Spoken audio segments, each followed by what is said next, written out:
istorya ta. Kanang kabalo ka, there's nothing like a good laugh. Ang duwa ko mga times nga makahila kag kinatawa ay kanang inside joke sa inyong friend group nga kanang mas gakahimo pag yung katawan pag inyo siyang ginahisgutan. Humor can make life feel lighter even when things get tough. It connects us. But we've all seen moments when a joke goes too far. When what's funny to one person ends up cutting someone down. Madayaw ang kiyan, mga unta o magdumdum how humor is powerful. Like, it can bring people together or push them apart. Sa tinood lang, haven't we all been in a situation where the punchline left someone in the room feeling small or embarrassed? Siguro it's a joke about how someone looks, someone smells. Comment that lean too hard on stereotypes. Sure, makatawa ang mga tao, but that kind of humor doesn't feel good. Not really. Wa sa akong sudan ako. Ninara akong sudan, spicy corn tuna.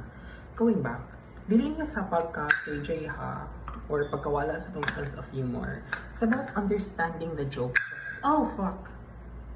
Nagubo. Anyway, it's about understanding that jokes carry weight. Words stick. Pwede siya may natawanan and kind. And for me, dili ni sila opposites. You don't need to knock someone down to get a laugh. For me, the best kind of humor is the kind that lasts. Like, lifts people up instead. Whew.